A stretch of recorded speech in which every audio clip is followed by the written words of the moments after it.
ஹாலிடேஸ்னாலே நம்ம K travels தான். தமிழகத்தின் முன்னணி டிராவல்ஸ் நிறுவனம். Plan your happy trips with K Travels. மலையாள இண்டஸ்ட்ரி இப்போ ரீசெண்டாக நம்ம பேசும்போது கூட சொன்னோம், மலையாள இண்டஸ்ட்ரி என்னப்பா இப்படி பண்ணுறாங்க, அடிச்சு நொறுக்குறாங்க, நீங்களாம் என்ன பணம் எடுக்கிறீங்க, அங்கே பாரி கொளுத்துறாங்க அப்படின்ற மாதிரி பேசணும். ஏன்னா மஞ்சுமல் பாய்ஸ்லாம் பார்க்கும்போது எத்தனையோ கோடி வசூல்னும் போது அப்பா வேற லெவல் பண்ணுறாங்க. ஆனால் நேற்று ஒரு செய்தியை பார்த்தோன்னே எனக்கு ரொம்ப பதட்டமாயிடுச்சு. என்ன அப்படின்னா 1000 கோடி ரூபாய் இன்வெஸ்ட் பண்ணியிருக்காங்களாம் இது வரைக்கும். அதாவது 2024 ஆரம்பத்துலேருந்து இப்போ வந்து கடைசி வரைக்கும் மொத்தம் 1000 கோடி ரூபாய் இன்வெஸ்ட் ஆயிருக்கு. மொத்தம் தயாரிப்பாளர் சைட்லேருந்து ஆயிருக்குது. ஆனால் ரிட்டர்ன் கேட்டிங்கன்னா 300 கோடி தான் ஆயிருக்கு தான். அதாவது ரிட்டர்ன், அதாவது 700 கோடி கிட்ட அவங்களால வந்து சம்பாதிக்க முடியாமல் லாஸ் ஆனது மட்டும் 700 கோடி அப்படின்னா எனக்கு இப்போ தான் சந்தேகம் வருது. எப்போ அந்த ஆவேசம்னு படம் சூப்பராக போச்சு, 6 ஜீவிதம் அத்தனை அவார்டு வாங்குச்சு. இல்லை, ரொம்ப வருடமாகவே மலையாள சினிமா நம்ம நல்லா கவனிச்சு பார்த்துருக்கீங்களா, அவங்க வந்துட்டு சின்ன சின்ன பட்ஜெட்டில் படம் பண்ணுவாங்க. ஒரு கோடி இல்லை 50 லட்சம் இந்த மாதிரியான ஒரு நிலைகளிலே படம் பண்ணும்போது அது 2 கோடி பண்ணும், 3 கோடி பண்ணும், இரட்டிப்பு லாபம் கொடுத்துக்கிட்டே இருக்கும். படம் ரொம்ப நல்லாவே இருக்கும். ஆனால் மலையாள சினிமாவில் எப்போவுமே ஒரு ஏக்கம் உண்டு, நம்மளால் தமிழ் சினிமா மாதிரி மாற முடியலையே, தமிழ் சினிமா மாதிரி பெரிய பட்ஜெட் படங்கள் நம்மளால் பண்ண முடியலையே. அங்கே இருக்கக்கூடிய ரஜினி, விஜய், அஜித் படங்கள்லாம் இங்கே வந்து ஓடுது. ஆனால் நம்ம சூப்பர் ஸ்டார்ஸ் வந்துட்டு அதே மாதிரியான ஒரு கமர்ஷியல் படம் பண்ணால் ஓட மாட்டேங்குதுங்கிற வருத்தம் இவங்களுக்கு எப்போவுமே உண்டு. நாம தான் மலையாள சினிமாவை வந்துட்டு கொண்டாடிட்டு இருக்கோம். ஆனால் உண்மையிலே மலையாள சினிமா வந்து தமிழ் சினிமாவை தான் ரொம்ப உத்து நோக்கி தமிழ் சினிமா மாதிரி மாறணுங்கிறதா. புஷ்பா 2 யோசிச்சு பாருங்க, சுகுமாரே சொல்றாரு பார்ட் 2 கதையே இல்லை அப்படின்னு. கதையே இல்லாத ஒரு படத்துக்கு வந்துட்டு 1800 கோடி 2000 கோடி வரைக்கும் அடிக்கிறதுக்கான ஒரு சூழல் இருக்கு இல்லையா. ஏன்னா அவங்க மார்க்கெட்டை ரொம்ப அழகாக விஸ்தீரணப்படுத்திட்டாங்க. குறிப்பாக என்ன அப்படின்னா தெலுங்கு சினிமாவும் சரி தமிழ் சினிமாவும் சரி, எவ்வளோக்குள்ள மார்க்கெட் விரிவடையுதோ அவ்வளோக்குள்ள அந்த படம் கொஞ்சம் ஹிந்தி சாயலில் அந்த ரகத்தில் இருக்கும்போது தான் மக்கள் பார்க்குறாங்க, அதை ஒரு இந்திய படமாக எடுத்துக்கிறாங்க.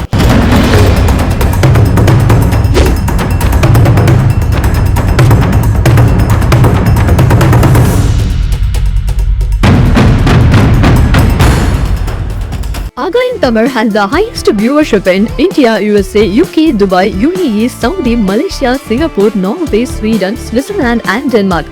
Join us and take your business to the world. ஒரு விஷயம் வந்து நம்ம நினைச்ச மாதிரி நடக்கலன்னு வச்சுக்கோங்களேன், ரொம்ப வருத்தமாக இருக்கும் அப்படின்னு சொல்லுவாங்க. அது தனிப்பட்ட முறையில் நமக்கு நடக்கலனாவே ஒரு பெரிய வருத்தம் அப்படின்னு சொல்லலாம். ஆனால் ஊரே கொண்டாடுது நம்ம பண்ண விஷயத்துக்காக. ஆனால் அதுக்கான ரிட்டர்ன் என்னன்னு கேட்டால் ஒன்றுமே இல்லை அப்படின்னா ரொம்ப வருத்தமாயிடுவோம். அது நான் தனிப்பட்ட முறையில் பார்க்கும்போதே இவ்வளோ கஷ்டம் அப்படின்னும் போது மலையாள இண்டஸ்ட்ரி இப்போ ரீசெண்டாக நம்ம பேசும்போது கூட சொன்னோம், மலையாள இண்டஸ்ட்ரி என்னப்பா இப்படி பண்ணுறாங்க, அடிச்சு நொறுக்குறாங்க, நீங்களாம் என்ன பணம் எடுக்கிறீங்க, அங்கே பாரி கொளுத்துறாங்க அப்படின்ற மாதிரி பேசணும். ஏன்னா மஞ்சுமல் பாய்ஸ்லாம் பார்க்கும்போது எத்தனையோ கோடி வசூல்னும் போது அப்பா வேற லெவல் பண்ணுறாங்கப்பா. ஒரு சின்ன பட்ஜெட்டில் படம் பண்ணுறாங்க, ஒரு நேர்கோட்டில் கதை போகுது, மேக்ஸிமம் பெருசாக வந்து அவங்க லொக்கேஷன்லாம் பார்க்குறது இல்லை, அவங்க ஊருக்குள்ளே எடுத்துக்கிறாங்க. ஏகப்பட்ட விஷயங்கள்லாம் வந்து பெருசாக நம்ம இப்போ தமிழ் சினிமாவில் பண்ணுற மாதிரி 10 காரை பறக்க விடுறது, கிராஃபிக்ஸ் பண்ணுறது, அந்த மாதிரிலாம் பண்ணுறது இல்லை. ரொம்ப ஹாலிவுட் ரேஞ்செலாம் யோசிக்கிறது இல்லை, ரொம்ப சிம்பிளாக யோசிக்கிறாங்க. சேட்டன்கள் ரொம்ப அழகாக பண்ணுறாங்கன்ற மாதிரி நம்ம தொடர்ந்து பேசிட்டே இருக்கோம். அதுவும் இந்த வருஷத்தில் 2024 ஏகப்பட்ட படங்கள் அந்த மாதிரி சாதனையும் படைச்சிருக்குன்னு பேசிகிட்டு இருக்கோம். ஆனால் நேற்று ஒரு செய்தியை பார்த்தோன்னே எனக்கு ரொம்ப பதட்டமாயிருச்சு. என்ன அப்படின்னா 1000 கோடி ரூபாய் இன்வெஸ்ட் பண்ணியிருக்காங்களாம் இது வரைக்கும். அதாவது 2024 ஆரம்பத்துலேருந்து இப்போ வந்து கடைசி வரைக்கும் மொத்தம் 1000 கோடி ரூபாய் இன்வெஸ்ட் ஆயிருக்கு. மொத்தம் தயாரிப்பாளர் சைட்லேருந்து ஆயிருக்குது. ஆனால் ரிட்டர்ன் கேட்டிங்கன்னா 300 கோடி தான் ஆயிருக்கு தான். அதாவது ரிட்டர்ன், அதாவது 700 கோடி கிட்ட அவங்களால வந்து சம்பாதிக்க முடியாமல் லாஸ் ஆனது மட்டும் 700 கோடி அப்படின்னா எனக்கு இப்போ தான் சந்தேகம் வருது. எப்போ அந்த ஆவேசம்னு படம் சூப்பராக போச்சு, 6 ஜீவிதம் அத்தனை அவார்டு வாங்குச்சு, பிரேமலு படம் பார்த்தோம், எல்லாரையும் கொண்டாட வச்சுச்சு, மஞ்சுமல் பாய்ஸ் பார்த்தோம், இது போக அந்த என்னது குருவாயூரில் அம்பல நடையில் ஒரு படம் வந்துச்சு. இந்த மாதிரி ஏகப்பட்ட படங்கள் வந்து நம்ம எதிர்பார்த்ததை விட அதிக வசூல் அப்படிலாம் சொன்னாங்க. பட் இத்தனை வந்துமே வந்து மலையாள சினிமாவில் வசூல் ஆகலைன்னும் போது ரொம்ப ஆச்சரியமாக இருந்துச்சு. நம்ம எடுத்துக்காட்டுக்கு பேசுகிறோம், இப்போ வந்து தமிழ் சினிமாவில் எழுத்தாளர்கள் தனியாக கிடையாதுப்பா, இயக்குநர்கள் தான் எழுத்தாளராக இருக்காங்க.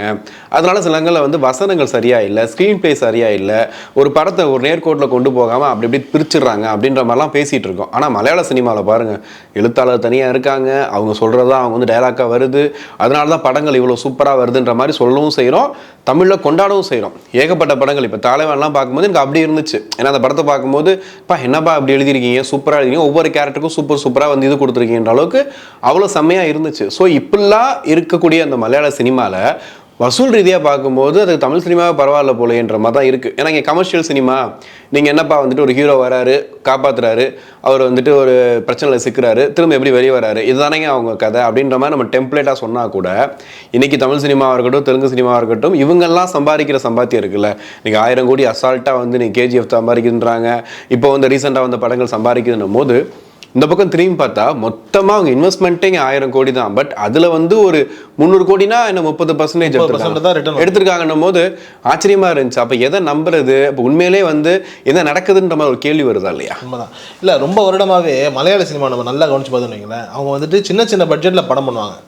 ஒரு கோடி இல்லை 50 லட்சம் இந்த மாதிரியான ஒரு நிலைகளிலே படம் பண்ணும்போது அது 2 கோடி பண்ணும், 3 கோடி பண்ணும், இரட்டிப்பு லாபம் கொடுத்துக்கிட்டே இருக்கும். படம் ரொம்ப நல்லாவே இருக்கும். ஆனால் மலையாள சினிமாவில் எப்போவுமே ஒரு ஏக்கம் உண்டு, நம்மளால் தமிழ் சினிமா மாதிரி மாற முடியலையே, தமிழ் சினிமா மாதிரி பெரிய பட்ஜெட் படங்கள் நம்மளால் பண்ண முடியலையே. அங்கே இருக்கக்கூடிய ரஜினி, விஜய், அஜித் படங்கள்லாம் இங்கே வந்து ஓடுது. ஆனால் நம்ம சூப்பர் ஸ்டார்ஸ் வந்துட்டு அதே மாதிரியான ஒரு கமர்ஷியல் படம் பண்ணால் ஓட மாட்டேங்குதுங்கிற வருத்தம் இவங்களுக்கு எப்போவுமே உண்டு. நாம தான் மலையாள சினிமாவை வந்துட்டு கொண்டாடிட்டு இருக்கோம். ஆனால் உண்மையிலே மலையாள சினிமா வந்து தமிழ் சினிமாவை தான் ரொம்ப உத்து நோக்கி தமிழ் சினிமா மாதிரி மாறணுங்கிறதா ஹீரோக்கள் சொல்லியிருக்காங்க. எல்லா ஹீரோஸும் சொன்ன ஒரு விஷயம் வைங்களேன். அதனால நம்ம ஆரம்பத்துலேருந்தே பார்த்தோன்னு வைங்களேன், மலையாள சினிமாவில் ஒரு பெரிய பட்ஜெட்டில் ஒரு படம் பண்ணுவாங்க, அது ஓடினதே கிடையாது, ஓடாது, மேக்ஸிமம் ஓடாது. உதாரணத்துக்கு வந்துட்டு கலாப்னின்னு நினைக்கிறேன், அதாவது வந்து இங்கே சிறைச்சாலைன்னு ஒரு படம் நீங்கள் பார்த்துருக்கீங்க, மோகன்லாலோட படம். அந்த படம் அங்கே பண்ணாங்க, ஒரு பெரிய பட்ஜெட்டில் பண்ணது. ஆனால் அப்போதுலேருந்தே அந்த படத்தினுடைய வசூலில் நீங்கள் கம்பேர் பண்ணி வைங்களேன், எவ்வளோ வசூல் பண்ணுறாங்களோ அந்த கலெக்ஷனை வந்துட்டு எடுத்து கொடுக்காது. ஆனால் இதே சின்னதாக அதே மோகன்லால் வந்துட்டு வேற ஒரு படம் பண்ணுவார், அது எக்ஸ்ட்ரானரியான ஒரு வசூலை கொடுக்கும். ஒரு சில படங்களை தவிர, ஃபார் எக்ஸாம்பிள் புலிமுருகன் ஒரு படம் பண்ணியிருப்பாரு, அந்த படம் வந்துட்டு ஒரு கமர்ஷியல் படம், ஆனால் கேரளாக்குள்ளே இருக்கக்கூடிய ஒரு சூப்பரான ஒரு படம், பர்ஃபெக்ட் கமர்ஷியல், அந்த படம் ஓடிடும். இந்த மாதிரியான சில படங்கள் ரொம்ப விதிவிலக்க ஓடிடும் வைங்களேன். ஆனால் மேக்ஸிமமாக அவங்க வெரைட்டி ட்ரை பண்ணுவாங்க கமர்ஷியலாக. சின்ன சின்ன வெரைட்டி வந்துட்டு அவங்களுக்கு சூப்பராக செட் ஆகும். உரிமைன்னு ஒரு படம் வந்திருக்கும், அந்த படமும் வந்துட்டு நீங்கள் நல்லா கொஞ்சம் பார்த்தீங்கன்னா பெரிய பொருட்செலவு, சந்தோஷம்லாம் என்னென்னமோ பண்ணியிருப்பாங்க, ஆனால் படம் பெருசாக ரீச் ஆகாது.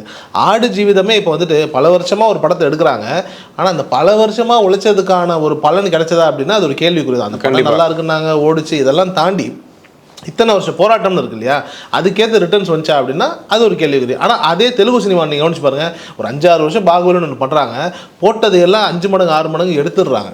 ஏன்னா அவங்களுக்கு அந்த மார்க்கெட்டை ரொம்ப தெளிவாக. புஷ்பா 2 யோசிச்சு பாருங்க, சுகுமாரே சொல்றாரு பார்ட் 2 கதையே இல்லை அப்படின்னு. கதையே இல்லாத ஒரு படத்துக்கு வந்துட்டு 1800 கோடி 2000 கோடி வரைக்கும் அடிக்கிறதுக்கான ஒரு சூழல் இருக்கு இல்லையா. ஏன்னா அவங்க மார்க்கெட்டை ரொம்ப அழகாக விஸ்தீரணப்படுத்திட்டாங்க. குறிப்பாக என்ன அப்படின்னா, தெலுங்கு சினிமாவும் சரி தமிழ் சினிமாவும் சரி, எவ்வளோக்குள்ள மார்க்கெட் விரிவடையுதோ அவ்வளோக்குள்ள அந்த படம் கொஞ்சம் ஹிந்தி சாயலில் அந்த ரகத்தில் இருக்கும்போது தான் மக்கள் பார்க்குறாங்க, அதை ஒரு இந்திய படமாகவே எடுத்துக்கிறாங்க. இப்போ மலையாள சினிமாவில் நீங்கள் நல்லா கவனிச்சு பார்த்தீங்கன்னா, அது ஒரு மிகப்பெரிய ஒரு படமாக வந்துட்டு பொருட்செலவு எடுத்தால் அது மலையாள சினிமாவினுடைய பாணியில் தான் இருக்கும். அதனால் அந்த உலக ரீதியிலையோ இல்லை இந்தியா ரீதியிலோ அந்த படம் ஓடுறதே கிடையாது. நம்ம மக்கள் இன்ன வரைக்கும் நம்ம மக்கள் வந்துட்டு எப்படின்னா கமர்ஷியல் படத்தை தான் ரசிக்கிறாங்க. புஷ்பா ஏன் ஓடுதுங்கிற கேள்விக்கு யாராலையும் பதில் சொல்ல முடியாது. இப்போ நம்ம இவ்வளோ பேசுகிறோம் இல்லையா, இவ்வளோ அறிவு ரீதியாக பேசுகிறோம், ஏஐ வந்துருச்சுன்னு சொல்கிறோம், இவ்வளோ பேசுகிறோம். ஆனால் ஒருத்தர் கட்டையை விற்று ஒருத்தர் சம்பாதிக்கிறாருங்கிறத வந்துட்டு ஒருத்தர் சொல்லும் போது, காவல்துறை அதிகாரிகள் அடிக்கிறாருன்றது போது தளபதி டைமில் ஒத்துக்கலாம். இன்னமும் நம்மால் பார்க்குறான்னு போது இந்தியர்கள் தளபதி இப்போ என்ன பண்ணாருன்னு நினைச்சேன். இல்லை, அவரும் வந்துட்டு காவல்துறை அடிச்சு அதுல இருந்தானே வந்துட்டு வராரு. அப்படி தளபதி அந்த தளபதி ஒரிஜினல் தளபதி. ஓகே, அதாவது இப்போ ஒரிஜினல் தளபதி சொல்லக்கூடாது, அந்த தளபதி. அதுக்கப்புறம் இவர் தளபதி. தமிழ்நாட்டில் மொத்தம் 3 தளபதி இருக்காங்க. ஓகே, ஒரு தளபதி தான் சூப்பர் ஸ்டார்னு சொல்றோம். இன்னொரு தளபதி நான் ஒன்று சொல்லிடவா, மணிரத்னம் இயக்கத்தில் ரஜினி நடிப்பில் வெளியான தளபதி. ஓகே ஓகே, அப்படி வேணா வச்சுக்கலாம். ஏன்னா அந்த படத்துக்கு அப்புறம் தான் விஜய் இளைய தளபதின்னு போட்டாரு, ஒன்று இருக்கு இல்லையா. அதனால இப்படி 2-3 தளபதி இருக்கான்னு வச்சுக்கோங்களேன். அந்த மாதிரி தமிழ் சினிமாவுடைய கிராஃப்னு ஒன்று இருக்கு இல்லையா, அது வந்துட்டு நிறைய இடங்களில் வந்து பர்ஃபெக்ட் கமர்ஷியல் என்டர்டெயின்மெண்ட் பண்ணோன்னா ஓடிடும். கோட்டை கூட நிறைய பேர் தமிழில் கழுவி ஊற்றுனாங்க. ஆனால் அன்றைக்கி வந்துட்டு பார்க்கும்போது வந்து ஒரு ரவுண்ட் டேபிள்லேருந்து எல்லா இடத்துலையுமே வந்துட்டு கோட்டை வந்துட்டு the most collected films of this இயருங்கிற மாதிரி தான் சொல்கிறாங்க தமிழ் சினிமாவை பொறுத்த வரைக்கும். ஸோ உலக ரீதியாக நம்ம படங்கள் வந்துட்டு நல்லாவே போயிட்டு ஒரு கமர்ஷியல் ரீதியாக படம் நல்லா தான் போயிட்டு இருக்கு. இல்லைங்க, நம்மள ரசிக்கிறாங்க.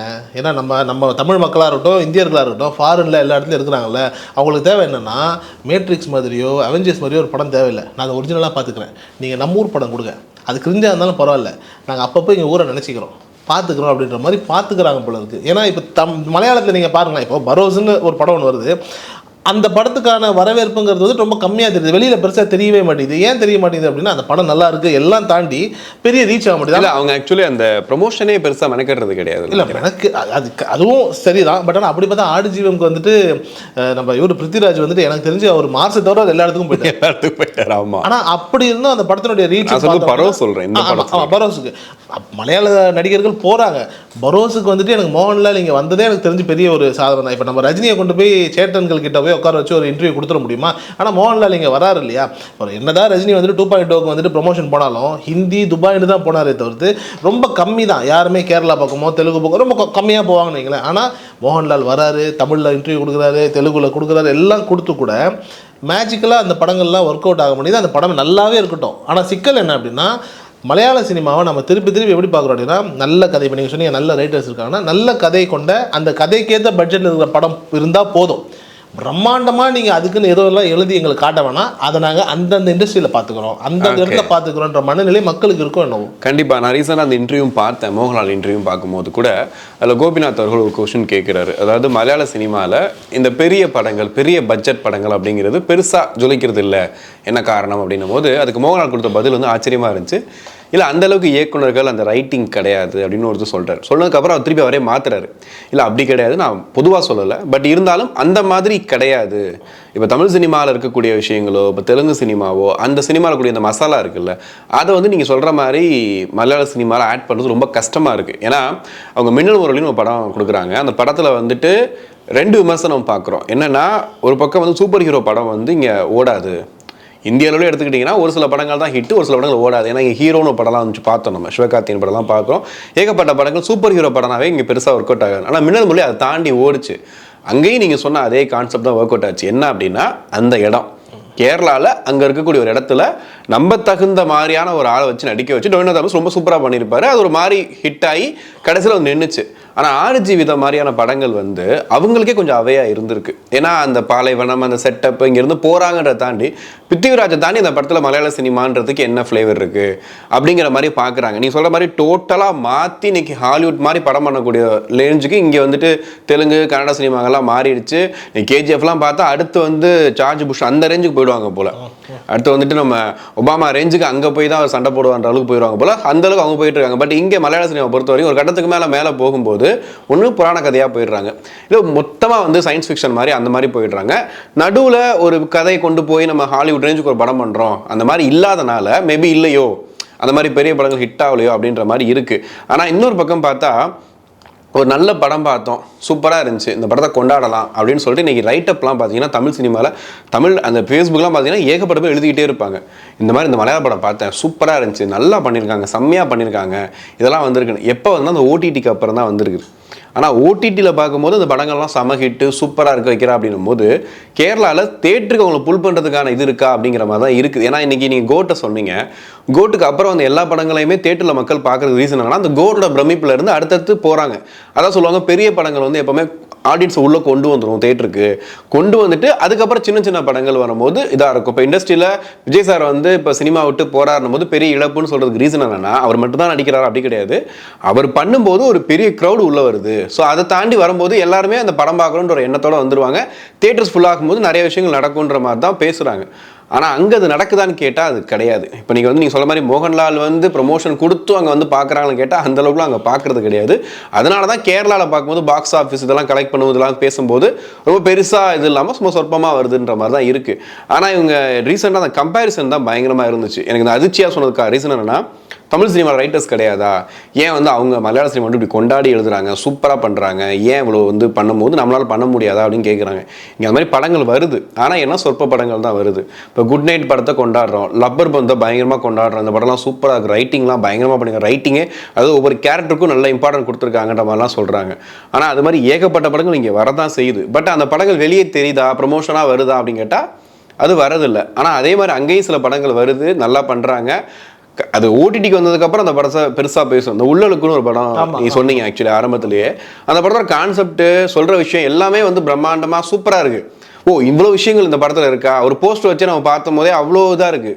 ஆனால் அந்த படம் வந்து கமர்ஷியலாக ஹிட்டான்னு கேட்டால் பெரிய அளவில் அந்த படம் வந்து சரியாதா இல்லை அப்படின்ற மாதிரி. ஏஆர்எம்னு ஒரு படம் வந்துச்சு, இவருக்கு படம் நல்லா இருக்குன்னு சொல்கிறாங்க. தமிழ்நாட்டில் அந்த படம் என்ன பண்ணுச்சு, பெருசாக நமக்கு வந்து இது கிடையாது. இன்னைக்கு கோட்டுன்னு படம் வரும்போது இன்னைக்கு மலையாளத்தில் எவ்வளோ, கேரளாவில் எவ்வளோ வசூலாக இருக்குது, தெலுங்குல எவ்வளோ வசூலாக இருக்குது, கன்னடத்தில் அப்படி தான் நம்ம பேசுகிறோம். பட் ஆனால் இந்த படங்களை பார்க்கும்போது அவங்களுக்குள்ளே பேசிக்கிறாங்க, அதாண்டி ஓடிடியில் வரும்போது தமிழ் மக்கள் பார்த்துக்கிறாங்க அப்படின்ற மாதிரி தான் இருக்குது. ஆனால் நீங்கள் புஷ்பா 2 இந்த மாதிரி படங்கள் எடுத்துக்கிட்டிங்கன்னா, இன்னைக்கு பாட்னாவில் வந்து ட்ரெய்லர் ரிலீஸ் பண்ணி ஒரு ஆள் வந்து அத்தனை பேரை வர வச்சு இன்னைக்கு 1500-2000 கோடி சம்பாதிக்கிறாரு.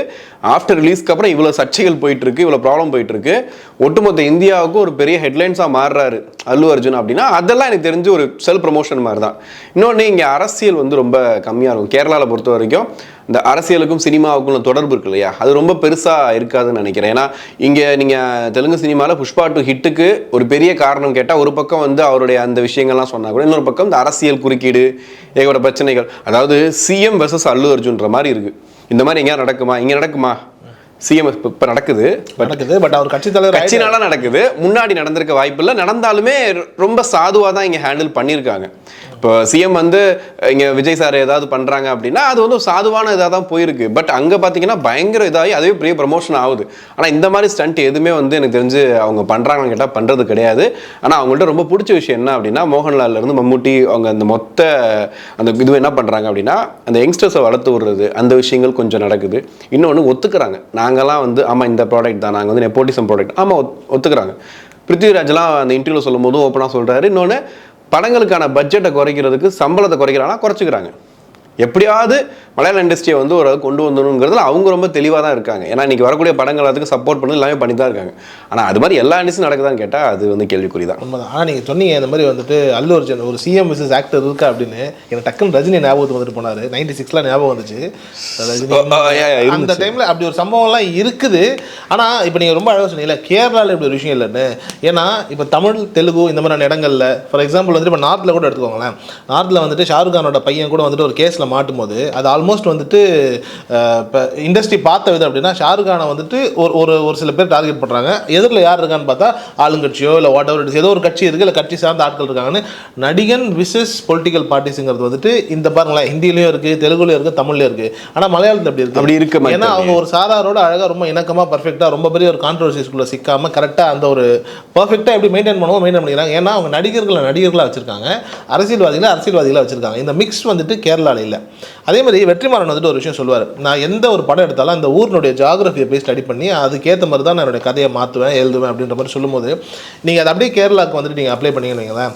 மலையாள சினிமா ஏன் வந்துட்டு பெரிய பிரம்மாண்டங்கள் வந்துட்டு பெருசாக ஒர்க் அவுட் ஆகலை அப்படின்னா, இப்போ அந்த இடம் அப்படின்னும் போது நீங்கள் நல்லா பார்த்தீங்க அப்படின்னா அழகாக வந்துட்டு ஒரு காடு, இல்லை ஒரு மலை, இல்லை வந்துட்டு நீர்வீழ்ச்சி, நீர், வாட்டர் சோர்சஸ் இப்படின்ற மாதிரியான ஒரு சூழலே இருக்கும்போது பெரும்பாலும் அங்கே இருக்கக்கூடிய மனிதர்கள் சந்தோஷமாக இருப்பாங்க. இப்போ நம்ம ஊட்டி கொடைக்கானல் எந்த ஒரு இடத்துக்கு போகிறோம் அப்படின்னா, ஒரு டூரிஸ்ட் ஸ்பாட்டுக்கு போகும்போது நம்ம எப்பவுமே ஹாப்பியாக இருப்போம். ஒன்று ஹாப்பியாக இருப்போம், இல்லைனா என்ன ஆகிடும் அப்படின்னா ஒரு மாதிரியான ஒரு மனநிலையில் இருப்போம். எப்படிப்பட்ட மனநிலை அப்படின்னா ஒரு த்ரில்லர் மோட்லேயே இருப்போம். ஐயோ காடு காடு அந்த மாதிரி இருப்போம். இந்த 2 மோடு தான். ஸோ அந்த மக்களுக்குமே பெரும்பாலும் வந்துட்டு இந்த 2 மோடை தாண்டி வேறு மோடே இருக்காது. அதனால் மாஸ் மொமெண்ட்டு, மாசாக சிந்திக்கிறது. இப்போ ஒரு மதுரைக்காரர்கிட்ட போய் பேசினீங்கன்னு வைங்களேன், எவனாவது இங்கே வாடா அப்படியே அருவாள் எடுத்துக்கிட்டு வர அந்த ஒரு ஃபீல் இருக்குல்ல. ஏன்னா அந்த மண்ணே அந்த ஒரு வேகத்தை கொடுக்கும். இப்போ திருநெல்வேலிக்காரங்கிட்ட போய் நீங்கள் ஏதாவது ஒரு விஷயம் சொன்னீங்க அப்படின்னா சரக்குன்னு அருவாள் எடுத்து பேசிட்டு, ஆனால் ஒன்றும் இல்லை சும்மா பேசணும்னு சொல்லி நம்மளால வெளியே போயிடும். இந்த ஒரு வைப் இருக்குல்ல, இந்த ஒரு மோடு ஆக்சுவலி இது டெம்ப்ளேட்டாக சொல்கிறீங்க, இப்போ அப்படிலாம் கிடையாது. இல்லை நான் வந்துட்டு திருநெல்வேலின்றதுனால இப்படி அப்படிலாம் சொல்ல வரல. இது நீங்கள் இங்கே நம்ம சென்னையில் இருக்கு ஒரு டெம்ப்ளேட்டாக இருக்குல்ல. இப்போ நம்ம சென்னையில் போய் நம்ம வேற எங்கேயாவது ஒரு இடத்துல போயிட்டு, இல்லை வெற்றிமாறன் சொல்லுவார் சொந்த ஊருக்காரன் திமிரா தான் இருப்பான்னு. இப்போ நீங்கள் வடச்சென்னையில் போயிட்டு ஒரு விஷயத்தை போயிட்டு யாருக்காவது வந்துட்டு யாருக்கோ ஏதோ ஒரு பிரச்சனை அவன் கேட்காம போகிறானான்னு பாருங்கள், இறங்கி வந்துட்டு யார் மேலே தப்போ ஷிஃப்ட்லேயே அறிஞ்சு துரத்தி விட்டு போயிட்டே இருப்பான். இது அந்த ஊர் மக்களினுடைய ஒரு ஸ்டைலுன்னு வச்சுக்கோங்களேன். அது அவங்களுடைய ரத்தத்திலேயே டிஎன்ஏலேயே பல ஆண்டு காலமாக ஊறி இருக்குது. இப்படி ஒவ்வொரு ஊருக்கும் ஒரு தன்மை இருக்கணும் போது கேரளா அந்த இடங்களில் நீங்கள் பார்த்தீங்கன்னா அவங்களுக்கும் கோவம் வரும், ரோஷம் வரும், இதெல்லாம் இல்லைன்னு சொல்லலாம். ஆனால் அந்த மக்கள் பெரும்பாலும் ஒரு சந்தோஷ மனநிலையில் இருப்பாங்க, அப்படி இல்லைன்னா ஒரு த்ரில்லர் மோடில் இருப்பாங்க. அதனால தான் அங்கே 2 விதமான படங்கள் ரொம்ப பயங்கரமாக ரீச் ஆகும். த்ரில்லர் பயங்கர ரீச் இருக்கும். நம்ம ஊரில் த்ரில்லர் எடுத்தால் கூட பெருசாக போகாது, ஆனால் அங்கே ஓடிக்கிட்டே இருக்கும். அதே மாதிரி நீங்கள் சார்லி மாதிரியான படங்கள், ஃபீல் குட் மூவிஸ், வாழ்க்கையை ரசிக்கக்கூடிய மனிதர்களுடைய படங்கள் ஹிட் ஆகும். இது 2மே அங்கே ஒர்க் அவுட் ஆகும். ஆனால் அப்படியே அந்த மாதிரி சார்லியை வந்துட்டு நீங்கள் மாறான தூக்கி இங்கே போட்டிங்கன்னாலும் முடிஞ்சு. இந்த மாதிரி எவ்வளோ கீழே வந்துட்டு நீங்கள் த்ரில்லர் படத்தை தூக்கி தமிழில் போட்டிங்க அப்படின்னா கூட எல்லா படம் ஐயப்பனும் கோஷியும் அவங்க மென்ஷன் பண்ணணும். ஏன்னா அதுவும் நீங்கள் சொல்கிற மாதிரி வெற்றிமாறன் சொன்ன அந்த விஷயத்தை கனெக்ட் பண்ணி தான் இருக்கும். அந்த ஒரு ஜோனில் இருக்கக்கூடிய படங்கள் எல்லாமே நல்லாயிருக்கும். கூட வந்துட்டு ஈகோயிஸ்டிக்கான ஒரு படங்கள் இருக்குல்ல, அது மலையாளிஸை வந்துட்டு பர்ஃபெக்டாக டார்கெட் பண்ணி ஒரு ரீசெண்டாக ஹிட் நல்லா படம் பண்ணி தாளவனா இருக்கட்டும், கிஷ்கிந்தா காண்டம் எல்லாமே த்ரில்லர் பேஸ். ஆமாம், எல்லாமே த்ரில்லர் பேஸில் மட்டும்தான் அது ஓடும் பாருங்களேன். ஏன்னா இது வந்துட்டு அவங்களுடைய ஒரு டெம்ப்ளேட்டு, அவங்களுக்கு செட் ஆகுது. இங்கே இருந்துட்டு அவங்க வந்துட்டு என்னன்னா ஒரு மாஸ் மசாலா படம் எடுக்கிறாங்கன்னு வைங்களேன், அது ஆடியன்ஸ் வந்துட்டு அக்செப்டே பண்ண மாட்டாங்க. ஏன்னா இதே நீங்கள் கேஜிஎஃப் கொண்டு போய் வைங்களேன், அங்கே இருக்கக்கூடிய ஃபஸ்ட்டு அது கன்னடாவில் தான் ஹிட் ஆகுது, அதுக்கப்புறம் தான் உலகமே பார்க்குது. கன்னட மக்கள், அதாவது தன் மக்கள் ஏன் அந்த படத்தை ஏற்றுக்கிறாங்க அப்படின்னா பீரியாடிக்கல் ஃபிலிம் இதெல்லாம் தாண்டி அந்த மக்கள் வந்துட்டு அந்த கேரக்டரோடவும் அந்த இடத்தோடவும் கேஜிஎஃபோடவும் கனெக்ட் ஆகுறாங்க. உண்மையிலே கஷ்டம் இருந்துச்சு. அதே கேஜிஎஃபோட வச்ச தங்கலான் வந்துட்டு ஏன் பெருசாக வந்துட்டு ஒரு ரீச் கிடைக்கல அப்படின்னா, நம்ம மக்களுக்கும் கேஜிஎஃப்க்கும் சம்மந்தம் கிடையாது. நம்மளோட முன்னோர்களோ இல்லை பூர்வ குடிகள் எல்லாருமே வந்து ஆனால் கனெக்ட் இல்லை அப்படிங்கிற அந்த ஒரு சூழல் இருக்குல்ல. ஏன்னா அந்த இடத்த நம்ம பார்க்கணும், அந்த இடத்துக்குள்ள நம்ம இருக்கணுங்கிற ஒரு சூழல் இருக்குல்ல. இதனால தான் மலையாள சினிமாவில் வந்துட்டு பெரிய பிரம்மாண்டமாக செலவு பண்ணி படங்கள் எடுக்கிற எதுவுமே பெருசாக ஓடுறதில்லை. இப்போ 3D இந்த பரோஸ் கூட ஏன் வந்துட்டு ஒரு மாதிரியான ஒரு கன்ஃபியூஷன் இருக்குன்னா, ஒரு 3Dயோ இல்லை ரொம்ப ஒரு மாதிரியான ஒரு ஃபேண்டசிக்கான ஒரு விஷயத்துக்கு வந்துட்டு மலையாள சினிமா வந்துட்டு முக்கியத்துவம் சொல்லுங்க. ஃபர்ஸ்ட் 5 லாங்குவேஜ்ல ரிலீஸ் ஆகிற 5 லாங்குவேஜ். அதே மாதிரி வந்துட்டு ஃபர்ஸ்ட் ஏதோ 3Dல கூட ஏதோ ஒரு டெக்னிக்கல் விஷயம் சொன்னாங்க. இது இல்லை, அதை கூட அவர் கோபிநாத் கேட்டிருப்பாரு, ஏன் ரிஸ்க் எடுக்கிறது இல்லைன்ற மாதிரி கேட்டிருப்பாரு, ஏன் வந்து படங்களை பண்ணுறது இல்லை. அதுக்கு மோகன்லால் சொன்ன பதிலும் அப்படிதான் இருந்துச்சு. படம் வருது நல்லா இருக்கணும் போது டப்பிங் பண்ணிடுறாங்க, நம்ம ஏன் எடுக்கணும்னு கேட்குறாங்க. அதனால தானே இருக்காங்க அவங்க. உண்மைதான். ஸோ அதனால் வந்துட்டு என்ன ஆகுது அப்படின்னா, பிரம்மாண்ட படங்கள் வந்து எடுபடுறது இல்லை. இப்போ ஒன்றும் இல்லைங்க. இப்போ மோகன்லால் ஆக்சுவலி சொன்னார் இல்லையா, ரைட்டர்ஸ் இல்லை பிரம்மாண்ட படங்கள் எழுதுது. அது உண்மை. அவர் சொல்லிட்டு அதுக்கப்புறம் அவர் நம்ம மக்களை நம்மளே தப்பாக சொல்லக்கூடாதுன்னு சொல்லி அவர் வெளியில் வந்துட்டார். என்ன காரணம் அப்படின்னா, அங்கே எக்ஸ்ட்ராடனரியான ரைட்டர்ஸ் திருஷ்யம் மாதிரி படங்கள் எழுதுறதுக்கு இருக்கிறாங்க. ஆனால் படையப்பா மாதிரி முத்து மாதிரியான ஒரு படத்தை எழுதுறதுக்கு அங்கே ரைட்டர்ஸ் இருக்காங்களா? இல்லை. ஏன்னா முத்துங்கிறது வந்துட்டு ஆல்மோஸ்ட் ஏற்கனவே மோகன்லால் பண்ண ஒரு படத்தினுடைய ஒரு தழுவல் தான். அதை ரவிக்குமாரன் டீம் வந்துட்டு என்னவா மாத்தினாங்கன்னு ஒன்று இருக்கு இல்லையா, ரஹ்மான் சார்னுடைய மியூசிக் ஒன்று மாத்துச்சு இல்லையா. அப்படிப்பட்ட ஆட்கள் வந்துட்டு உண்மையிலேயே தமிழ் சினிமாவில் தான் இருக்காங்க. அதை விட இன்னும் பெட்டராக ஒரு சில இடங்கள்ல இருக்காங்கன்னா, நீங்கள் தெலுங்கு சினிமாவில் போய் வந்துட்டு பாகுபலி மாதிரியான படத்துக்கான ரைட்டர்ஸ்லாம் இருக்கிறாங்க. ஏன்னா அப்படி ஒரு படம் இன்னும் நம்மளே கொடுக்கல. ஸோ இப்படிப்பட்ட ரைட்டர்ஸ் வந்துட்டு தெலுங்குலையும் இருக்கிறாங்க, தமிழ்லையும் இருக்காங்க. மலையாளத்தில் உண்மையிலேயே பிரம்மாண்ட காட்சிகள் எழுதுவதற்கு ஆட்கள் இல்லை. ஆனால் யதார்த்த சினிமாவை வாழ்வியலாக கொண்டு வரது ரைட்டர்ஸ் இருக்காங்க. அதனால நான் ஆவேசம் எடுத்துக்கலாமா, யதார்த்தமான படம் தான், பட் அது நல்லா இருந்துச்சு பார்க்கும்போது. ஆமாம், அது வந்துட்டு எவ்வளோ நல்லா இருந்துச்சு. இப்போ அந்த ஆவேசம் படத்தை பாலையா ரீமேக் பண்ண போறாருன்னு சொல்கிறாங்க இல்லையா, எவ்வளோ கனெக்ட் ஆகுது பாருங்க நமக்கு. பாலையா ஆவேசம்ல ஃபஹத் ஃபாசில் ரோலை பண்ணால் உண்மையிலே செட் ஆகும். ஏன்னா இது வரைக்கும் ஒரு மாசுன்னு நினச்சிட்டு மாசா பண்ணதை அவரே செல்ஃப் ரோல் பண்ணி பண்ண போறாருங்கிறது வந்து நாமளே ரசிக்க ஆரம்பிக்கும். தமிழில் யாருங்க பண்ணுவா பண்ணலாம்? தமிழில் யாருனாலும் பண்ணலாம். பட் ஆனால் அந்த மாதிரியான கதாபாத்திரம் பண்ணுறதுக்கு இப்போ ஆட்கள் இல்லை. உண்மையிலே சொல்லணும்னா ஆட்கள் இல்லை. பிரகாஷ்ராஜ் இருந்தார். ஆமாம், இருந்தார். ஆனால் வந்துட்டு இப்போ பாலையா வந்துட்டு ஒரு ஸ்டாரு, ஃபஹத் ஃபாசில் ஒரு ஸ்டாரு, அந்த மீட்டரில் ஒரு ஸ்டார் தமிழில் இல்லை. அதனால் நீங்கள் அந்த மாதிரி பண்ண முடியாது. இப்போ விஜய் பண்ண மாட்டார், அஜித் பண்ண மாட்டார், சிவகார்த்திகேயன் பண்ண மாட்டார், சூர்யா பண்ண மாட்டார், விக்ரம் பண்ண மாட்டார், தனுஷ் பண்ணாலும் நம்ம வந்துட்டு வேணான்னு தான் சொல்லுவோம். சிம்பு பண்ண மாட்டார். ஆளே இல்லையே. எனக்கு ஆளே இல்லைன்ட்டீங்க. அந்த கேரக்டர் பண்ணுறதுக்கு இங்கே ஆள் இல்லை. ஓகே, திரும்பி பார்த்து தான் பண்ணணும் வைங்களேன். அதனால் வந்துட்டு மலையாள சினிமாவை நம்ம ரொம்ப உத்தெல்லாம் பார்க்க தேவையில்ல. நம்ம சினிமா நல்லா இருக்குங்க, நாம் நல்லா தான் பண்ணிக்கிட்டு இருக்கோம். அதுக்கு ரொம்ப நல்ல உதாரணம் 1000 கோடி போட்டு 300 கோடி எடுத்த மலையாள சினிமா உண்மையிலேயே ஆரோக்கியமாக இருக்காங்கிறத மக்கள் தான் முடிவு பண்ணணும். ஓகே, ஆனால் பரவாயில்ல, நம்ம ஆளுங்க 30-40 கோடியில் படம் பண்ணா கூட சூப்பராக ஹிட் கொடுத்தாரு. ஆமாங்க, நல்லா இருக்குல்ல. நம்ம படங்கள் தமிழ் சினிமாவில் வந்து எல்லா படங்களுமே சமீபத்தில் வந்துட்டு நல்லா தான் இருக்குது. எல்லா படங்களும் சொல்கிறத விட அதாவது ப்ரொமோஷனில் கரெக்டாக பண்ணி வாய விடாமல் 3000 கோடி 2000 கோடி 1000 கோடி எதுவும் சொல்லாமல் டீசெண்டாக வந்து எல்லா படங்களுமே தமிழ் சினிமாவில் நல்லா தான் இருக்குது. ஓகே, என்னதான் இருந்தாலும் சேடங்களை விட்டு கொடுக்கக்கூடாது. ஏன்னா அவங்க இப்போ இந்த ஆவேச மாதிரியான படங்கள் பார்க்கும்போது, பிரேமலு பார்க்கும்போது அவங்க அந்த விஷயத்தெல்லாம் உடச்சி வந்துட்டு இருக்காங்க. ஏன்னா பிரேமலுலாம் பார்த்தீங்கன்னா ஃபுல்லாக பெங்களூர், அந்த பேக்ரவுண்ட்லாம் அங்கே தான் வச்சு எடுத்தாங்க. பட் இருந்தாலும் அவங்களும் அதை தாண்டி வந்துகிட்டு இருக்காங்க. ஆனால் ரொம்ப வருத்தமாக இருந்ததுன்னா எத்தனையோ படங்கள் சொன்னாங்க, கணக்கு சொன்னாங்க, மொத்தம் 25 படம் தான் ஹிட்டே ஆயிருக்கு. அதாவது 200க்கு மேலே படங்கள் வந்திருக்கு, அதில் ஒரு 20-25 படங்கள் தான் ஹிட் ஆயிருக்கு. அதுவே பெரிய ஒரு நம்பர் இல்லையா? ஸோ அதெல்லாம் மீறி மலையாள சினிமா என்ன பண்ண போறாங்கிறத பொறுத்து வந்து பார்க்கலாம். ஹாலிடேஸ்னாலே நம்ம கே டிராவல்ஸ் தான் தமிழகத்தின் முன்னணி டிராவல்ஸ் நிறுவனம். Plan your happy trips with K Travels.